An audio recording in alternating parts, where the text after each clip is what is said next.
Divine Grâce A.C. Bhaktivedanta Swami Prabhupada naît à Calcutta en 1896. Il reçoit de ses parents le nom bengali de Abbé Charan De, sans crainte auprès des pieds pareils au lotus du Seigneur. Il eut ses divertissements d'enfance à l'intérieur d'une famille Vaishnave auprès d'un père, Gaur Mohan De, qu'il définit par la suite comme un pur dévot du Seigneur et celui dont il tire des idées qui plus tard se concrétisent au contact de son maître spirituel. En 1922, l'année où il achève ses études à l'université de Calcutta, il noue son lien éternel avec son maître spirituel, sa divine grâce, Sri Srimad Bhaktisiddhanta Sarasvati Goswami Maharaj, fondateur de la Gaudiya Math, qui répandait alors le mouvement du Seigneur Chaitanya en ouvrant des centres en Inde, mais aussi à Londres et à Berlin.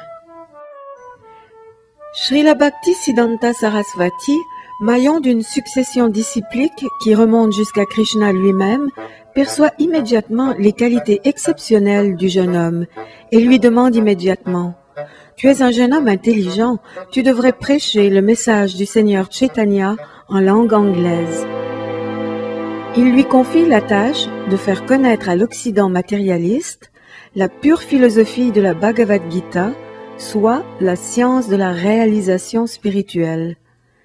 Cette requête dirigera toute la vie de Srila Prabhupada. C'est en 1933 qu'Abbé Charan De est formellement initié par Srila Bhaktisiddhanta Sarasvati. Il avait alors adopté l'ordre du Grihastha, marié et père de famille, adhérant à la tradition Vaishnave. En 1936, alors que Bhaktisiddhanta s'apprête à laisser son corps, Srila Prabhupada écrit à son maître spirituel « Comment puis-je vous servir ?»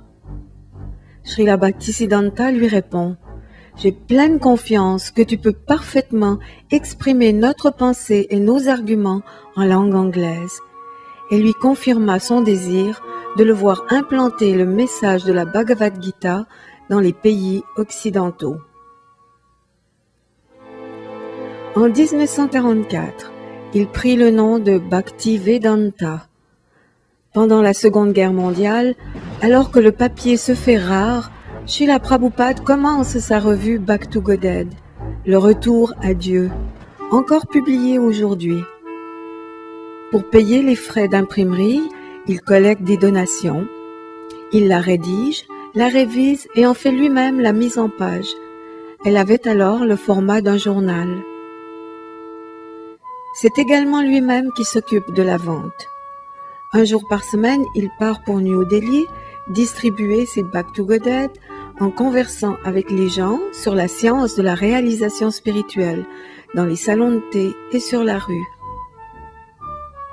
En 1950, il quitte son foyer pour dédier sa vie à la prédication. En 1959, il prend l'ordre du sannyas, le renoncement total à la vie de famille et aux activités matérielles, ainsi que le titre traditionnel qui le nomma Sa Divine Grâce A.C. Bhaktivedanta Swami Prabhupada. Il se rendit alors dans le village de Vrindavan, ce lieu sacré où se sont manifestés, il y a 5000 ans, les jeux d'enfance et les divertissements de Sri Krishna.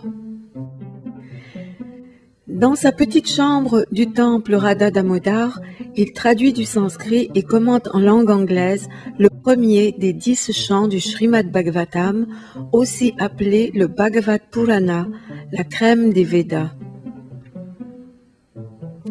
C'est à nouveau lui qui rédige ses livres, les révise, en corrige les épreuves, achète le papier et les fait imprimer et relier. Il les vend ensuite aux libraires et agents commerciaux des grandes villes de l'Inde.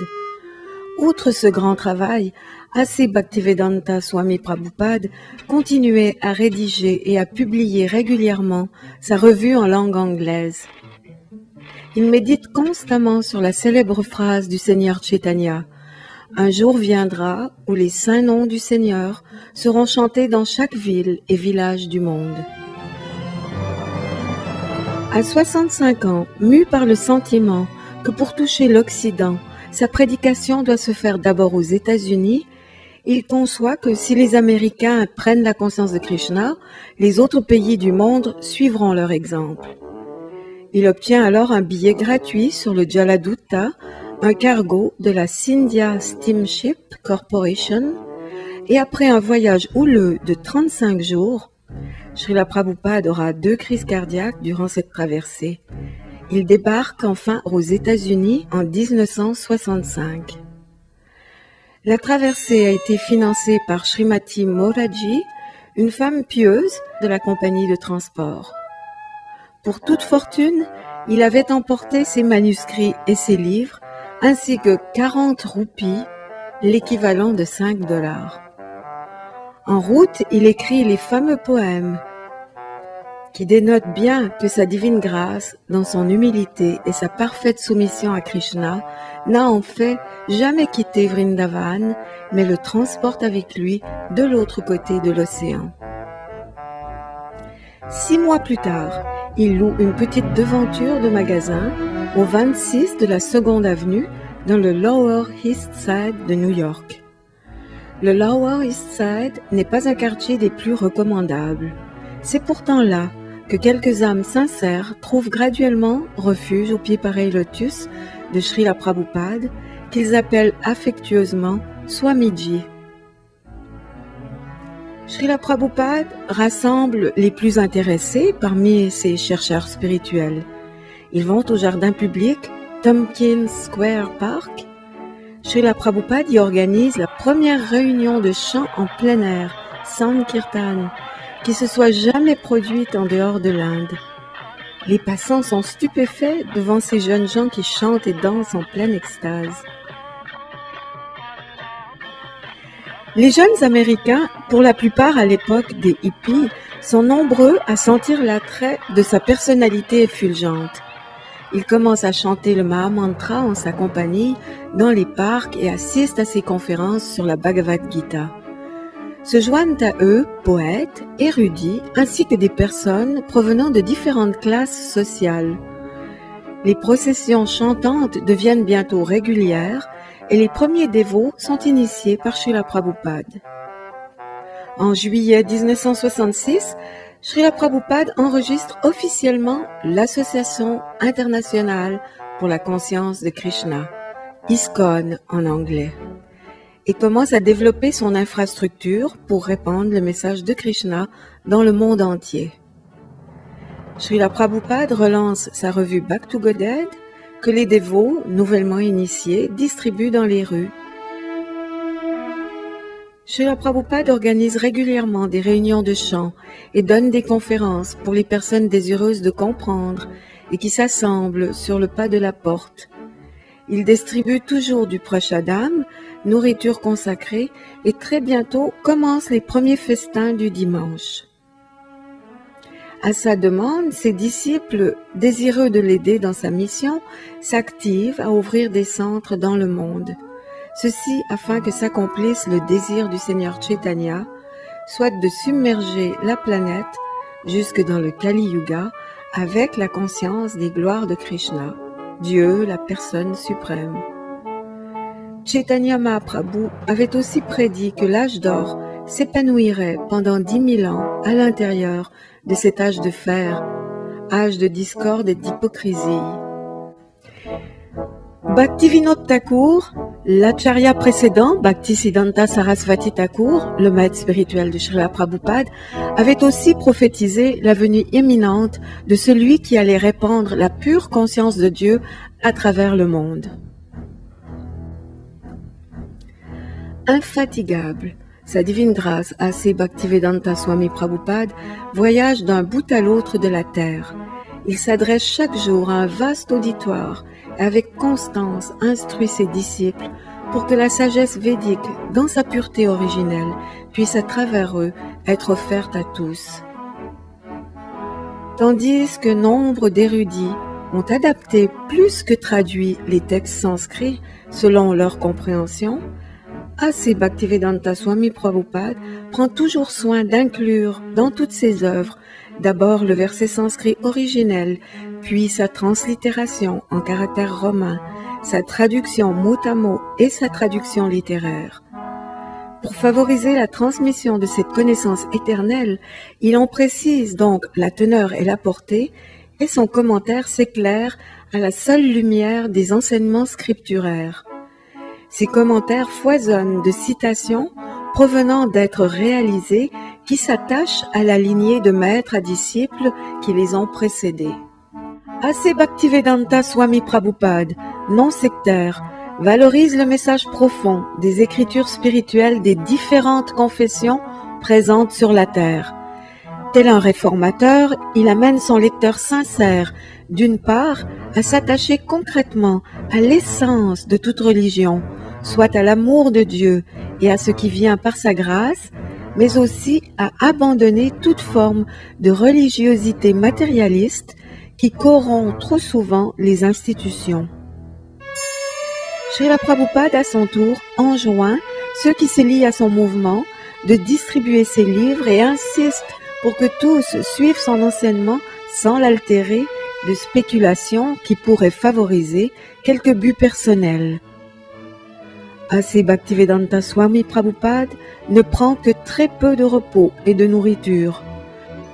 Son emploi du temps, dédié à la prédication sous toutes ses formes, est rigoureusement orchestré. Pour que perdure la connaissance pure après son départ, Swami Prabhupada forme un bloc de dirigeants, les GBC, Governing Body Commission. Ceci lui permet de se retirer de plus en plus des fonctions administratives pour se consacrer à sa traduction des textes védiques et à la rédaction de ses précieux commentaires. Cependant, voyant que ses disciples seniors encore au stade de réalisation néophyte tendent à être influencés par leurs propres ambitions, il leur demande encore et encore de lui démontrer leur fidélité en coopérant paisiblement entre eux à travers leur service. Sa correspondance témoigne des difficultés qu'a rencontrées cette demande. N'étant affecté ni par la condition de son corps physique, ni par les conditions matérielles qui l'entourent, il s'absorbe donc à compléter son œuvre écrite, et ceci jusqu'à la dernière journée de son séjour sur Terre. Couché, jeûnant depuis 6 mois, il continue encore à enregistrer sur un dictaphone son legs à ses disciples présents et futurs, donnant ainsi à l'humanité l'accessibilité à la connaissance qui entoure la personne même de Krishna, Dieu, l'être originel de toutes les origines. Il offre également le privilège de s'associer personnellement avec l'Acharya, l'être réalisé et sans ombre. Parce qu'il a été mis en pouvoir par Krishna lui-même pour être le maillon authentique d'une succession disciplique composée de purs dévots, il est habilité à faire connaître Dieu, son aspect personnel et dissocié du processus de sa propre création. Par son exemple personnel appuyé de sa connaissance scripturaire, il fait connaître aussi les voies de l'amour divin. Srila Prabhupada a mis tout en œuvre pour que ses disciples s'attachent à sa personne et prennent refuge en son enseignement. Il déclare en 1977 que lorsqu'il ne sera plus manifesté sous une forme physique, il le sera pour toujours dans ses livres. En effet, les disciples qui ont connu l'association directe avec sa divine grâce, ainsi que ceux qui joindront son mouvement sans l'avoir côtoyé, ont et auront accès à sa personnalité exaltée, réceptacle d'une connaissance intacte. En 1972, Srila Prabhupada fit une distinction entre la cérémonie rituelle d'initiation et celle qui est donnée par la transmission de connaissances transcendantales. Il confirme que le processus initiatique est entrepris par celui qui lit ses livres. Ce disciple se connecte alors au parfait maillon qui compose la parampara, la lignée disciplique. Il est spécifié à maintes reprises dans les Écritures révélées que c'est à travers la connexion avec un maître spirituel authentique, soit un médium transparent, que nous pouvons tous retourner à Krishna, Dieu, la personne suprême. En effet, La personne de Srila Prabhupada est essentielle à l'initiation. Le contenu de son écrit nous donne accès à la conscience de Krishna et définit simultanément sa propre nature, soit celle du pur dévot.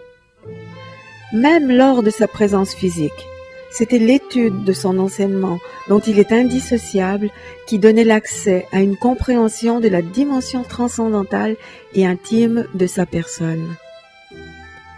Ambassadeur du Seigneur suprême, il dit dans le 5e chant du Srimad Bhagavatam, citation, « Lorsqu'une abeille pénètre dans l'ouverture d'un lotus pour en boire le nectar, elle se trouve parfaitement protégée par les pétales de ce lotus. Ni les rayons du soleil, ni aucune autre influence externe ne peuvent l'atteindre. De même, celui qui cherche toujours refuge au pied pareil au lotus du Seigneur suprême est protégé contre tous les dangers. » On retrouve aussi au verset 58 du chapitre 14 du 10e chant. « Pour qui a trouvé refuge au pied pareil au lotus du Seigneur, tout devient plus facile. En fait, pour lui, même traverser le vaste océan de l'ignorance n'est pas plus difficile que d'enjamber l'empreinte laissée sur le sol par le sabot d'un veau. Il n'est pas question pour un tel dévot de demeurer dans un lieu où chaque pas représente un danger. » Fin de citation. Notre devoir est d'exécuter l'ordre suprême de Dieu. Si nous sommes fermement déterminés à faire ainsi sa volonté absolue, nous serons toujours en sécurité, à l'abri, quelle que soit notre situation, au ciel ou en enfer. Il promet, en 1976, que si son disciple chante un minimum de 16 tours, qu'il suit les principes régulateurs et qu'il contribue à divulguer l'enseignement du Seigneur Chaitanya, il verra Dieu dans cette vie.